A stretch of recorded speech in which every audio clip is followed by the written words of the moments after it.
নমস্কার দর্শকবৃন্দ, বরাক নিউজে আপনাদের স্বাগত জানাচ্ছি। নিয়ে আসলাম আজকে ইম্পর্টেন্ট গুরুত্বপূর্ণ কয়েকটি খবর। ভিডিওটিতে আগে যাওয়ার আগে আপনাদেরকে অনুরোধ করছি দর্শকবৃন্দ, বরাক নিউজকে দয়া করে সাবস্ক্রাইব করে পাশে বেল আইকনটা ক্লিক করে ফেসবুক পেজটাকেও ফলো করে রাখবেন, যাতে যখনই আমরা ভিডিও আপলোড করি সবার আগে নোটিফিকেশন আপনার কাছে যায়। তো চলুন দেখে নেওয়া যাক আজকে ইম্পর্টেন্ট খবরগুলি। গুরুচরণ বিশ্ববিদ্যালয় শিলচরে KKHSOU এর লার্নার্স মিট অনুষ্ঠিত হয়েছে। কৃষ্ণকান্ত হ্যান্ডিকি স্টেট ওপেন ইউনিভার্সিটির অর্থাৎ KKHSOU এর গত 1 মার্চ গুরুচরণ বিশ্ববিদ্যালয় শিলচরে লার্নার্স মিট আয়োজন করে। অনুষ্ঠানে উপস্থিত ছিলেন KKHSOU এর উপাচার্য অধ্যাপক রাজেন্দ্র প্রসাদ দাস এবং গুরুচরণ বিশ্ববিদ্যালয়ের উপাচার্য অধ্যাপক নিরঞ্জন রায় সহ অন্যান্য কর্মকর্তারা। এই সভার মূল উদ্দেশ্য ছিল শিক্ষার্থীদের সঙ্গে সরাসরি যোগাযোগ জোরদার করা এবং বিভিন্ন একাডেমিক ও প্রশাসনিক বিষয় নিয়ে আলোচনা করা। অনুষ্ঠানে শিক্ষার্থীদের মতামত ও সমস্যার কথা শোনা হয় এবং সেগুলোর সমাধানে প্রয়োজনীয় পদক্ষেপ নিয়ে আলোচনা করা হয়। মধ্যরাতের বৃষ্টিতে শিলচরে 2026 সালের প্রথম বর্ষণ। মধ্যরাতে হালকা বৃষ্টিপাতে শিলচর শহরে 2026 সালের প্রথম বৃষ্টি নেমেছে। গভীর রাতে হওয়া এই সংক্ষিপ্ত বর্ষণ শহরের পরিবেশে এক সতেজ আবহ নিয়ে আসে। দীর্ঘ সময়ের শুষ্ক আবহাওয়ার পর এই বৃষ্টি শহরবাসীর কাছে স্বস্তি বয়ে আনে। শান্ত রাতের মধ্যে হঠাৎ নেমে আসা বৃষ্টির ফোঁটা চারপাশে এক মনোরম পরিবেশের সৃষ্টি করে। আবহাওয়ার এই পরিবর্তনে তাপমাত্রা কিছুটা কমে আসে এবং বাতাসে শীতলতার অনুভব লক্ষ্য করা যায়। দর্শকবৃন্দু, আপনারা যদি এখনো আমাদের বরাক নিউজের ইউটিউব চ্যানেলটাকে সাবস্ক্রাইব না করে থাকেন দর্শকবৃন্দু, প্লিজ দয়া করে আমাদের বরাক নিউজের ইউটিউব চ্যানেলটাকে সাবস্ক্রাইব করে নিন এবং পাশের বেল আইকনটাকে বাজিয়ে রাখুন। আমরা গত 4-5 মাস থেকে ভিডিও বানাচ্ছি দর্শকবৃন্দু, আপনারা কোনো সাপোর্ট করছেন না। প্লিজ দয়া করে আমাদেরকে সাপোর্ট করুন। আপনারা যদি সাপোর্ট না করেন দর্শকবৃন্দু, একটা ছোট ক্রিয়েটার কখনোই আগে যেতে পারবেন। আপনারা দয়া করে প্লিজ সাপোর্ট করুন দর্শকবৃন্দু, এবং আমাদের বরাক নিউজের ফেসবুক পেজটাকেও ফলো করে রাখবেন, যাতে যখনই আমরা ভিডিও আপলোড করি সবার আগে নোটিফিকেশন আপনার কাছে চলে যায় দর্শকবৃন্দু। শিলচরে পুরাবি ডেয়ারির নবনির্মিত প্ল্যান্ট উদ্বোধন। বরাকের দুগ্ধ শিল্পে বড় উৎসাহ।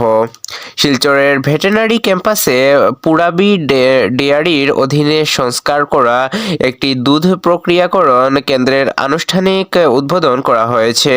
কাছাড় জেলার এই প্ল্যান্ট চালু হওয়ার ফলে বরাক উপত্যকার দুগ্ধ শিল্পে নতুন গতি সঞ্চার হবে বলে আশা করা হচ্ছে।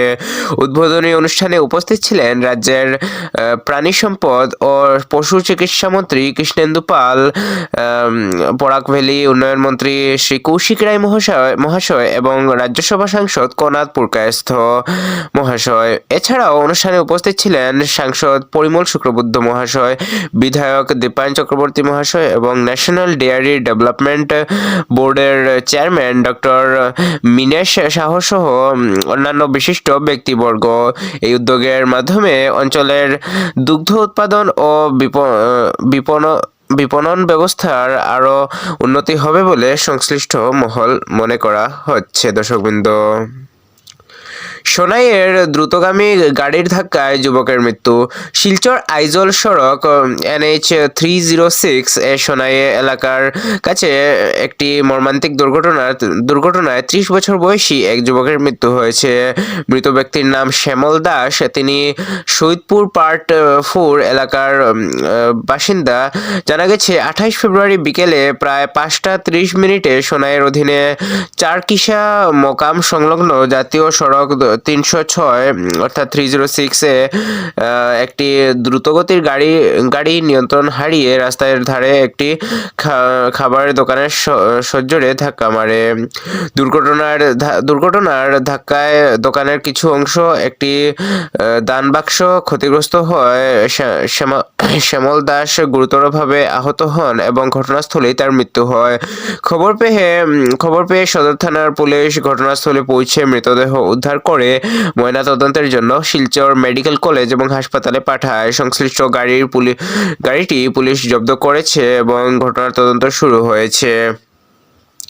কাছাড় ও শ্রীভূমিতে 4 মার্চ হোলি উপলক্ষে স্থানীয় ছুটি ঘোষণা করা হয়েছে। কাছাড় ও শ্রীভূমি জেলার প্রশাসকরা হোলি ও দোলযাত্রা উদযাপন উপলক্ষে আগামী 4 মার্চ 2026 বুধবার স্থানীয় ছুটি ঘোষণা করেছে। 27 ফেব্রুয়ারি কাছাড়ে এবং 2 মার্চ শ্রীভূমিতে জারি করা নির্দেশ অনুযায়ী ওই দিন সমস্ত কেন্দ্রীয় ও রাজ্য সরকারি দপ্তর, রাজস্ব ও ম্যাজিস্ট্রেট আদালত, শিক্ষা প্রতিষ্ঠান এবং আর্থিক প্রতিষ্ঠান বন্ধ থাকবে। তবে জরুরি ও প্রয়োজনীয় পরিষেবা স্বাভাবিকভাবেই চালু থাকবে।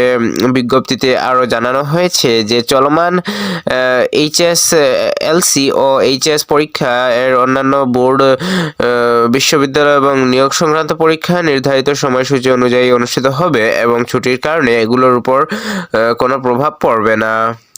তো এগুলো ছিল আজকে ইম্পর্টেন্ট এবং গুরুত্বপূর্ণ খবর। তো শুভেন্দু, এগুলোর মধ্যে আপনার সবচেয়ে বেশি গুরুত্বপূর্ণ বলে কোনটি মনে হয়েছে কমেন্ট করে নিশ্চয়ই জানাবেন, এবং ভিডিওটিকে যদি এখনও লাইক না করে থাকেন তো শুনতে প্লিজ দয়া করে ভিডিওটিকে একটি লাইক করে ভিডিওটিকে শেয়ার করে দেবেন আপনার কাছের মানুষজনদের কাছে, যাতে ওনারাও ভিডিওটা দেখতে পারেন এবং আপডেটেড থাকতে পারেন। দর্শক বন্ধু, দেখা হচ্ছে আগামীকাল আরেকটি ভিডিওতে। ততক্ষণের জন্য ভালো থাকবেন, সুস্থ থাকবেন।